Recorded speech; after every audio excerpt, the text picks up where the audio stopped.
Joining us now for more on the markets is Sandy Villere, who is the portfolio manager of the Villere Balanced Fund. Sandy, thanks for joining us here today. Let's start things off broad-based. Your big takeaway from the market activity and the slip up that we saw towards the end of the trading session.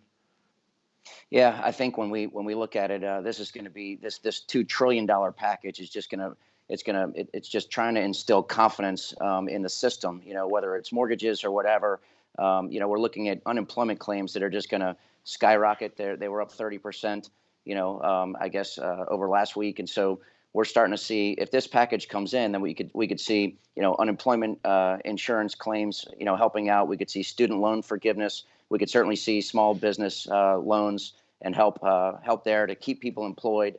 And I think that backstop is really going to put some sort of floor on this market that's just been incredibly volatile.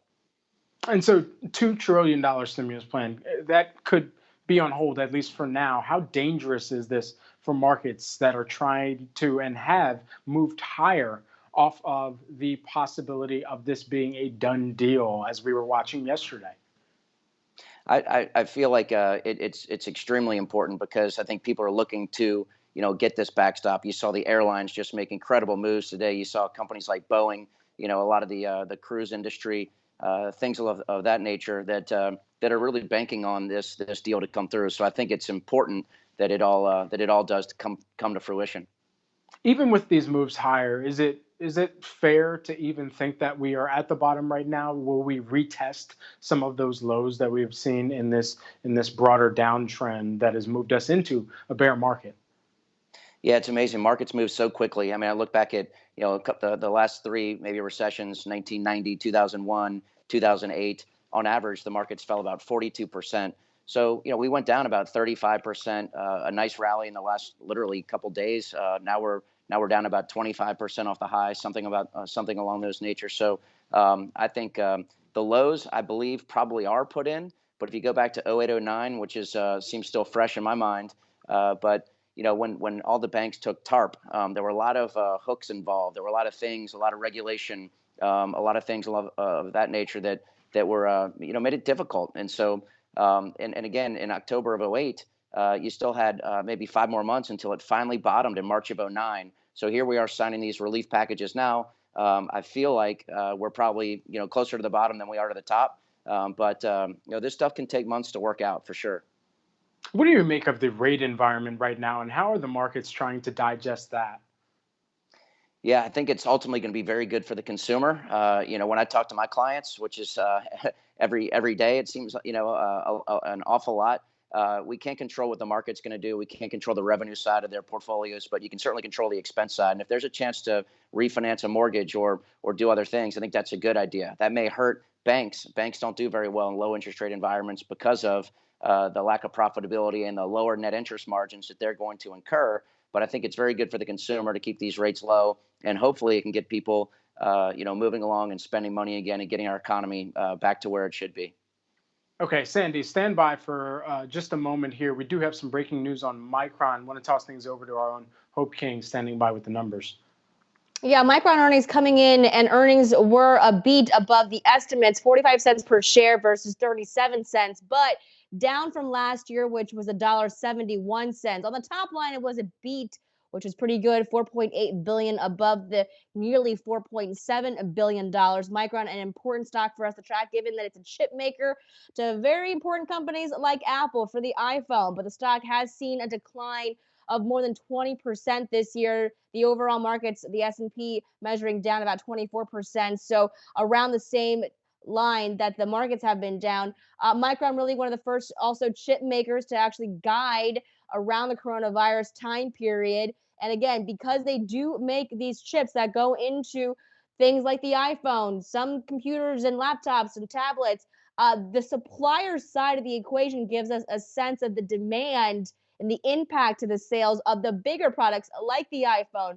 When the coronavirus outbreak began, we knew that supply chains were going to be impacted in China, but also demand as well. It's a two-sided marketplace in China because there is such a great population there of consumers buying this stuff. So not only is Micron impacted from that operational perspective, but also because if people aren't buying these phones, then Apple's not going to buy more supplies from companies like Micron. Now, again, given this environment we're in right now, this is a good beat, but probably not enough, right, to alleviate some of these investors' concerns. They've already been forecasting for this, right, that there was going to be a lot of weakness. But hey, this is still a beat, so we'll take it. Brad? Absolutely. Thanks so much for that update. Hope we'll continue to watch Micron shares in after hours to see how they move. Sandy, want to bring you back in here and kind of reinitiate things on the rate side, particularly here as we're understanding that negative rates are now hitting the 1 month and 3 month Treasury bill. So bringing us below zero. The significance of that, what do you make of it, and how it adds to the broader turmoil that we've been watching throughout this economic downturn, or this market downturn that has been a result of a forecasted economic downturn as well? Yeah, it's a little unnerving because you always get worried when the Fed kind of uses all the arrows in the quiver, and here we are at negative rates is a little bit concerning. One positive is that we probably are still the cleanest shirt in the dirty laundry, if you will, when you look at rates, and abroad, et cetera, where I think people will continue to buy our treasuries, knowing that they're still I guess as safe as anything else there is, and arguably safer. So hopefully that's still a positive, and people continue to buy our treasuries. Sandy, as a whole, just as we wrap up here, thinking through some of the commentary that we've seen out there thus far, both from some elected officials and some pundits around Wall Street, saying that the markets would be ready to bounce back to some of these levels, or that they would suggest a V shape instead of a U shape.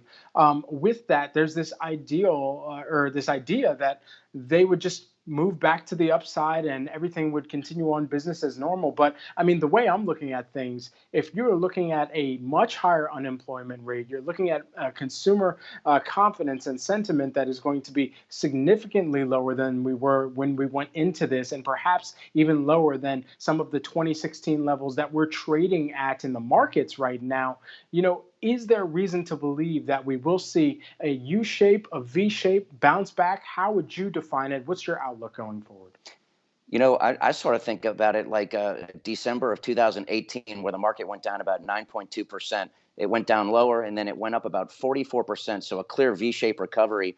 And the reason why these V shapes keep happening, and the reason why everything's been so sharp. I mean, we're just at all-time highs, less than a month ago, I guess. I mean, so all of a sudden the market comes down quickly because of the daily computer algorithms and the way that momentum builds on itself. And those computer algorithms control about 90% of the daily volume, and so it pushes things down maybe further than they should be, and then it pushes them up kind of sharply. So it depends on how long this virus lasts, and how long people are out of work, and how long people are quarantined.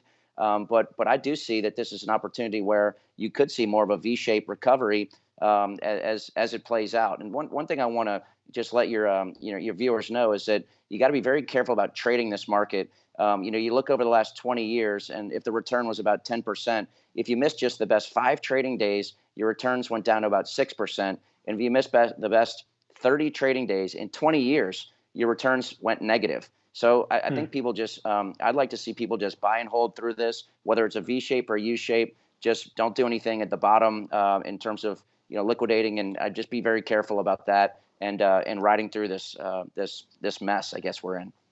All right, that's a lot hinging on algorithms and computers. We know computers could even get viruses as well, but in this case, Yeah. we'll see how much they're paying attention to the healthcare professionals and where that actually factors in to their algorithmic settings as well. Sandy Villere, who is the portfolio manager of the Villere Balanced Fund, joining us today. Thanks so much.